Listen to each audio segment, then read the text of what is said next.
Uma iniciativa da Justiça do Pará mostrou mais uma vez que a negociação pode ser a melhor maneira de resolver conflitos de forma pacífica e com bons resultados para todas as partes. Um acordo homologado pelo Judiciário pôs fim a uma disputa de terra em Eldorado dos Carajás, que se arrastava há mais de 8 anos. Eu sou Rafaela Vivas e os detalhes dessa negociação é um dos destaques do dia. Agora vamos aos demais. Supremo Tribunal Federal deve retomar hoje julgamento de ações contra o desmatamento da Amazônia. Justiça decide que ex-ministro Anderson Torres não precisa devolver salário que recebeu enquanto estava preso. E ainda, com a autorização da Justiça, a Polícia Federal faz operação para reprimir desvio de recursos públicos da educação.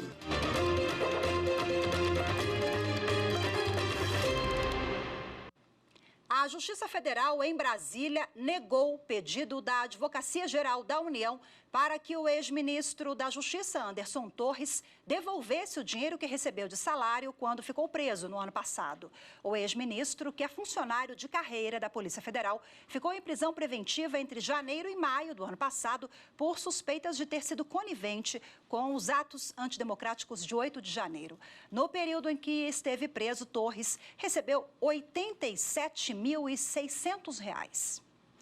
A Advocacia Geral da União se baseou numa nota técnica do Ministério da Economia de 2020 para afirmar que o pagamento do salário foi indevido. O juiz federal Gabriel Zago afirmou, no entanto, que a jurisprudência do Supremo Tribunal Federal é pacífica, no sentido de que a suspensão da remuneração de servidor público em decorrência de prisão preventiva representa violação da presunção de inocência. O Ministério Público ainda não apresentou denúncia contra Anderson Torres. O Supremo Tribunal Federal vai retomar hoje julgamento de ações contra o desmatamento da Amazônia. Essa quarta-feira, apenas o ministro Flávio Dino apresentou o voto. Marta Ferreira tem mais informações.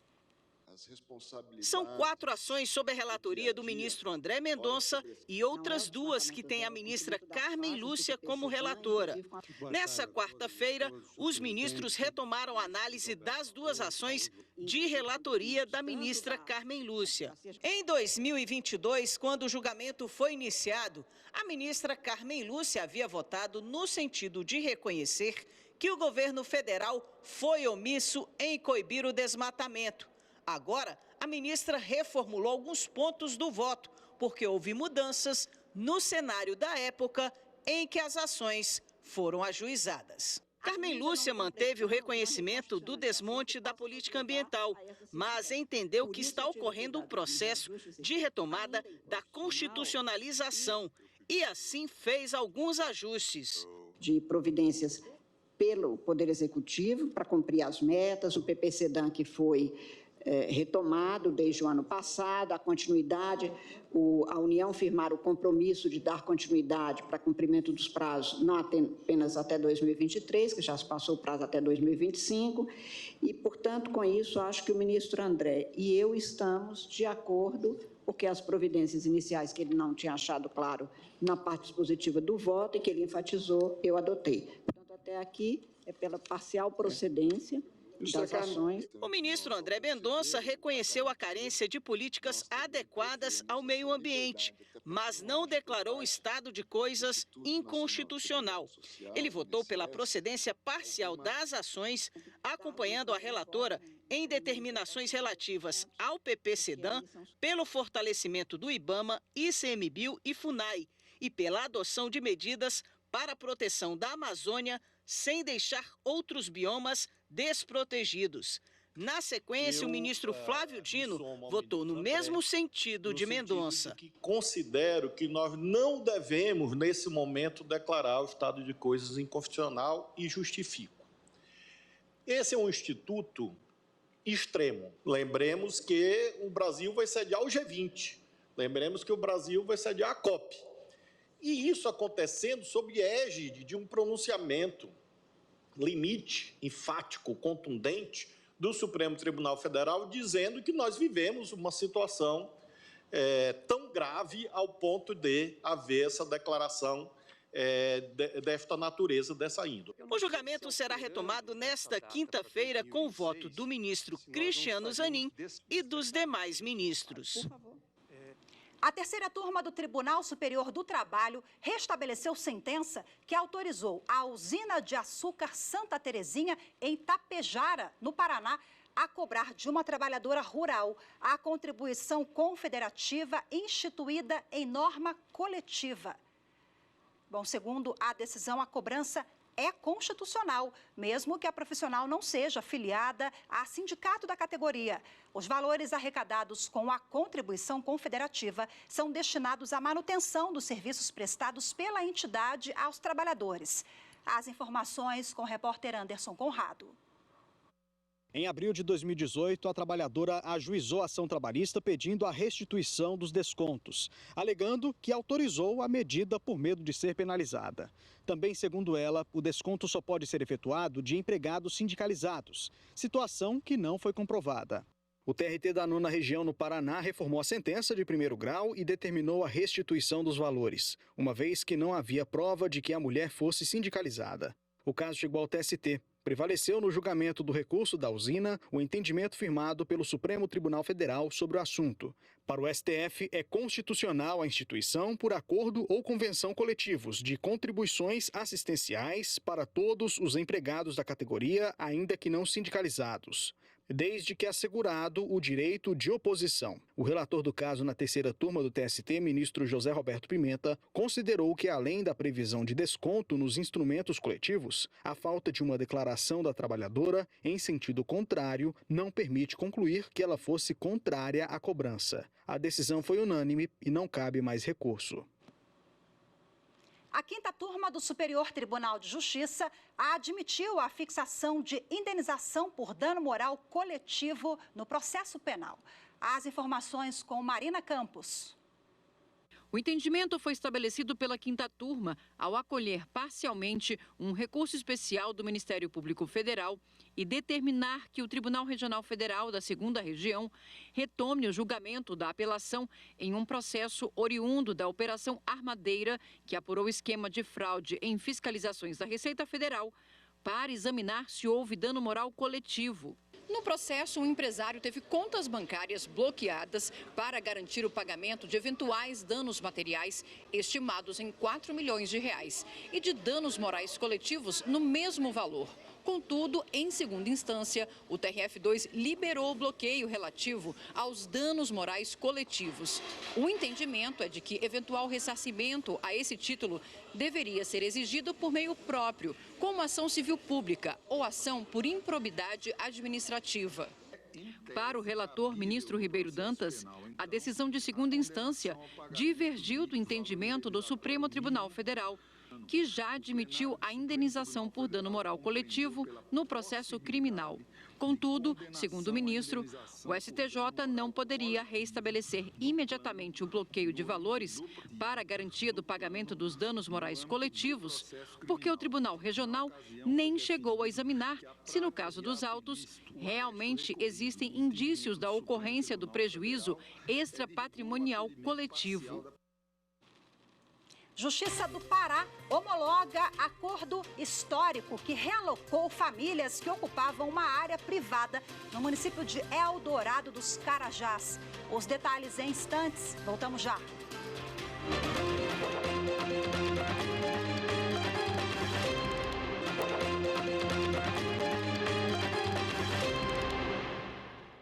A Justiça do Pará homologou o acordo que realocou famílias que ocupavam uma área privada no município de Eldorado dos Carajás.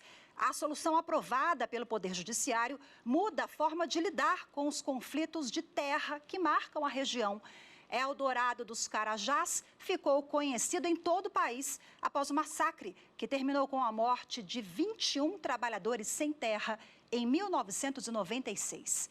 Acompanhe os detalhes com Carolina Chaves. O acordo homologado permite a retirada pacífica das 134 famílias que ocupavam uma área de frigorífico em Eldorado dos Carajás. A negociação foi intermediada pela Comissão de Soluções Fundiárias do Tribunal de Justiça do Pará e o 7º Centro Judiciário de Solução de Conflitos, localizado na Universidade Federal do Estado. As famílias vão receber uma ajuda do Programa Auxílio Sua Casa do Estado do Pará para a construção de novas casas. E no local desocupado será aberto o frigorífico de Eldorado, gerando mais emprego e renda para os moradores da região. O advogado Rogério da Silva Silva, que representou as famílias, afirma que a negociação põe fim a um conflito de mais de 8 anos e servirá de exemplo para casos semelhantes. Põe fim a um conflito que se estende desde 2016, garante o direito à moradia, a dignidade dessas 134 famílias que estão no acordo e simboliza uma nova visão, né, e um caso exemplar que esperamos que se estenda para outros casos. Aqui, só na região sudeste do Pará, segundo dados da Comissão Permanente da Terra, há 30 áreas com decisões liminares ou sentenças de reintegração de posse. A política judiciária humanizada é uma forma de evitar violências, como a que ocorreu em 1996. No próximo mês, o episódio conhecido como o Massacre de Eldorado dos Carajás completa 26 anos.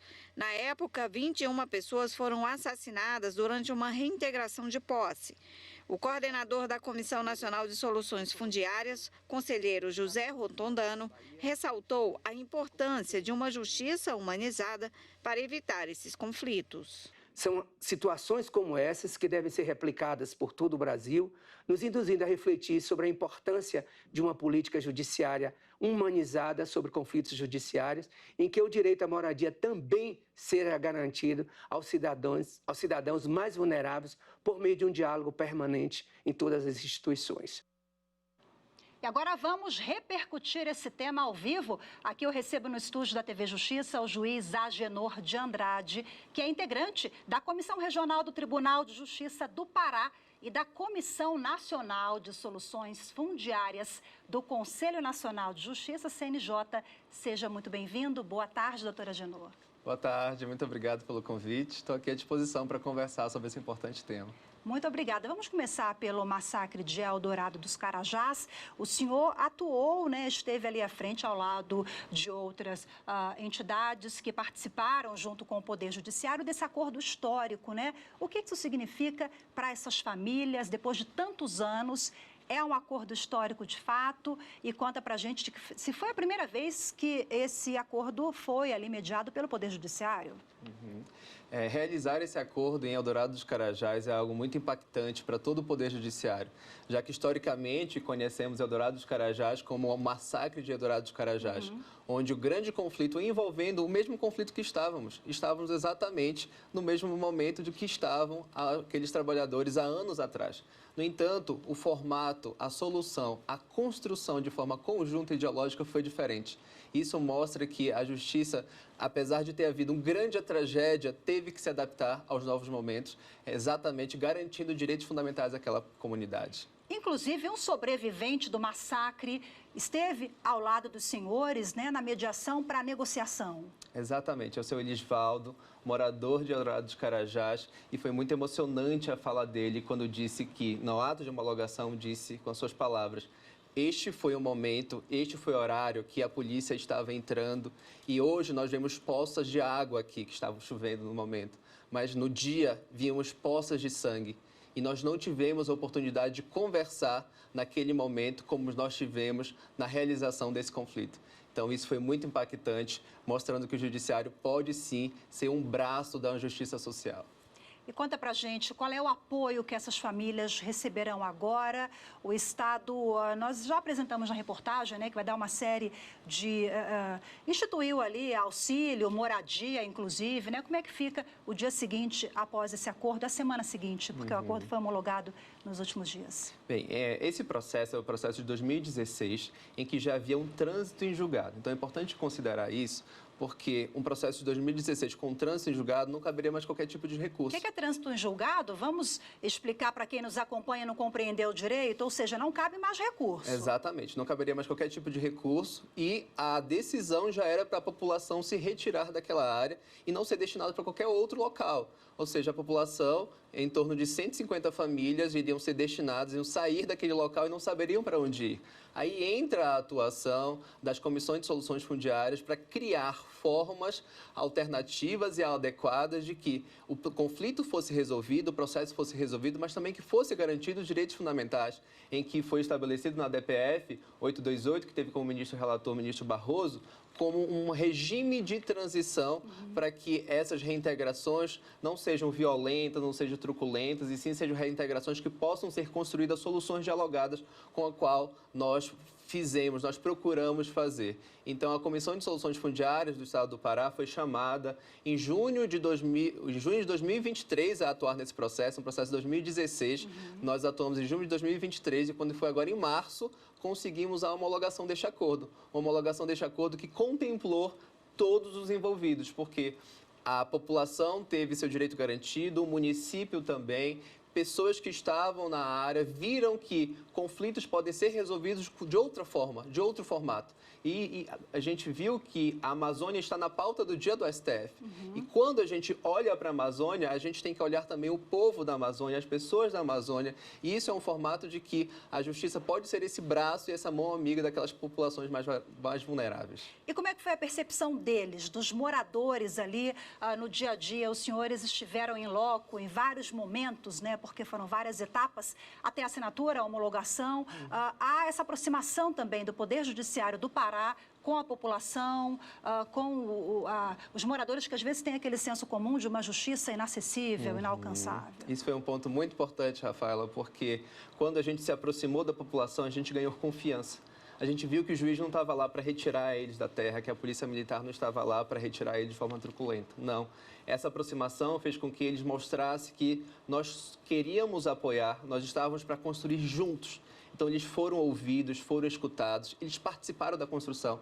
Então, eles não saíram porque eles não quiseram, não. Eles saíram daquela área porque eles quiseram. Inclusive, a área que eles estavam era uma área que não tinha infraestrutura urbana, era uma área que não tinha água encanada, era uma área que era alagada constantemente pelos rios, pelas cheias dos rios da Amazônia. Então, eles resolveram pelo formato de que, para a gente, para as nossas famílias, para os nossos filhos, tinham idosos, tinham cadeirantes, uma população realmente que trabalhava na área, mas poderiam obter outro resultado favorável. Acompanhamos na reportagem da Carol que o Corregedor Nacional, ele ressaltou ali a importância da atuação, né, dessa nova visão. O senhor que integra a Comissão Nacional do CNJ, aumenta a responsabilidade, então? Porque essa vai ser a métrica, a partir de agora, da atuação dos senhores, né? Exatamente. A gente tem grande apoio do Conselho Nacional de Justiça, com o conselheiro, primeiramente, Luiz Felipe Vieira de Mello, a qual foi o primeiro presidente, agora o conselheiro Rotadã, que também está dando muito apoio. Então, nós não teríamos êxito se não fosse o apoio do CNJ, porque regulamentou o formato de atuação e nos estimula, nos capacita e nos dá toda a infraestrutura para mostrar que podemos sim fazer um judiciário mais diferente e humanizado quando se trata de conflitos coletivos pela posse da terra. É um tema tão sensível, né, lá na região. Então, de fato, desejo sucesso aos senhores, parabéns por esse acordo histórico que envolve essa área que foi tão castigada, né? Como o senhor falou, a gente sempre associa Eldorado dos Carajás ao massacre, né? Muito obrigada pela participação, viu? Muito obrigado. Até a próxima, boa tarde. A seguir, com autorização da Justiça, a Polícia Federal faz operação para reprimir desvio de recursos públicos da educação no Rio Grande do Sul. As informações em instantes, volto já.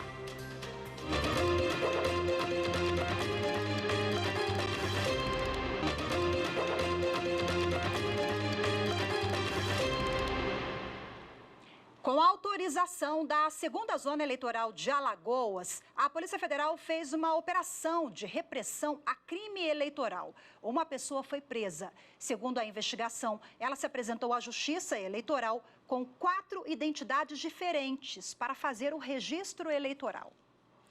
Bom, a polícia identificou que os dados biométricos de 4 pessoas eram similares, embora as documentações pessoais fossem diferentes. Os policiais confirmaram que todos os dados se referem à mesma pessoa que foi presa hoje. Em outra operação, dessa vez no Rio Grande do Sul, a Polícia Federal investiga desvios de recursos públicos, corrupção ativa e passiva e crimes licitatórios praticados a partir da aquisição de equipamentos para escolas do município de Cachoeirinha, no Rio Grande do Sul. Os mandados foram expedidos pelo Tribunal Regional Federal da 4ª Região. A narração é de Rossini Gomes. Os policiais federais cumpriram 9 mandados de busca e apreensão nas cidades de Porto Alegre, Cachoeirinha, Lajeado, Guaporé e Estrela, todas no Rio Grande do Sul. A operação apura a compra de 321 lousas interativas por cerca de 10 milhões de reais. Os equipamentos foram adquiridos a pedido da Secretaria de Educação de Cachoeirinha para escolas do município no segundo semestre de 2022. As informações indicam que a empresa investigada foi contratada por várias prefeituras do estado, por meio de adesões a atas de registro de preço. No Rio Grande do Norte, a Justiça condenou 8 pessoas acusadas de participarem de um esquema de contrabando de cigarro. A denúncia foi apresentada pelo Ministério Público Federal. As informações com Márcio Fontinelli. As investigações começaram em 2020. À época, foi descoberto que o grupo utilizava 88 contas bancárias para lavar o dinheiro ganho com contrabando de cigarros. Entre 2018 e 2020, os criminosos movimentaram mais de 245 milhões de reais. Na ação proposta pelo Ministério Público Federal no Rio Grande do Norte, as 8 pessoas foram condenadas por lavagem de dinheiro. Em outra ação, o mesmo grupo foi condenado por contrabando de cigarros e organização criminosa. Em Mato Grosso, servidores que integram a equipe de assessoria dos novos desembargadores do Tribunal de Justiça do Estado passaram por capacitação. Quem conta pra gente é a repórter Maritza Fonseca. Como forma de conhecer o funcionamento da Justiça do 2º grau de jurisdição, os assessores dos 8 novos desembargadores recém-empossados no Tribunal de Justiça de Mato Grosso participaram de uma capacitação que vai ajudar no dia a dia de trabalho. O treinamento abordou diversas áreas, como mapa estratégico, custas processuais, julgamentos e plano de sustentabilidade. Na aula sobre a Câmara de Direito Público e também de Direito Privado, contou com a participação do desembargador Márcio Vidal e das desembargadoras Helena Maria Ramos e Marilcen Adário. Neste módulo, por exemplo, a vice-presidente do TJ foi a responsável pela capacitação dos servidores que integram as equipes de assessoria. Gestão de precedentes e de ações coletivas, fluxo de trabalho de sobreestado e julgamento de recursos especiais foram algumas das práticas repassadas. O curso presencial e também online facilitou a participação dos novos membros do Palácio da Justiça. O Poder Judiciário é um todo e cada setor precisa saber como o outro trabalha.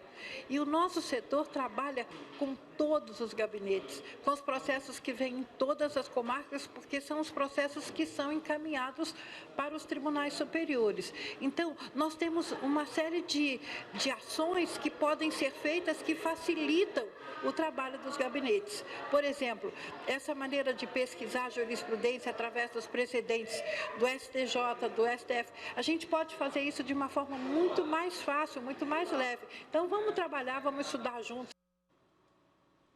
Um livro sobre as mulheres e as políticas públicas e tributárias foi lançado ontem à noite na Biblioteca do Supremo Tribunal Federal, em Brasília. A reportagem é de Viviane Novaes e a narração de Carolina Chaves. O livro O Poder Feminino entre Percursos e Desafios traz artigos que analisam as mulheres diante da legislação, a aplicação do direito e as políticas públicas e tributárias. É o 2º volume de uma série que nasceu de um movimento de mulheres dentro da Procuradoria-Geral da Fazenda Nacional, como conta a procuradora Herta Santos, uma das organizadoras da obra. Nós estávamos conversando sobre a invisibilidade feminina de uma maneira geral, inclusive no mundo tributário, no mundo do direito, na ausência delas de espaços estratégicos de decisão. e decidimos que era hora de fazer algo, né, em prol disso. Era hora da gente pelo menos conversar sobre o assunto, pelo menos debater. Então nós criamos rodas de conversa, nós conversamos com procuradoras da Fazenda Nacional do Brasil inteiro. No momento começaram a se abrir, elas começaram a contar todas as dificuldades que elas tinham, tudo o que acontecia, a dificuldade de conciliar o cuidado dos filhos com o trabalho, a profissão. A publicação tem artigos de advogadas públicas e privadas. Entre os assuntos, a busca pela igualdade de gênero nas áreas de tecnologia e inovação, as mulheres no poder judiciário, o impacto da pandemia no trabalho feminino. O ministro Edson Fachin falou da contribuição da mulher para políticas mais inclusivas. É certo que os homens são e devem ser aliados na busca pela igualdade. Afinal, ao ampliar o espectro de vozes e experiências no processo decisório, o poder feminino contribui para a formulação de políticas mais inclusivas e eficazes que atendem às necessidades de toda a sociedade. E hoje a gente fica por aqui. Muito obrigada pela sua companhia, uma ótima tarde. Lembrando que logo mais, a partir das 2h da tarde, temos transmissão ao vivo da sessão plenária do STF, no programa direto do plenário, ao vivo na rádio e na TV Justiça. Muito obrigada pela companhia, até amanhã. Tchau, tchau.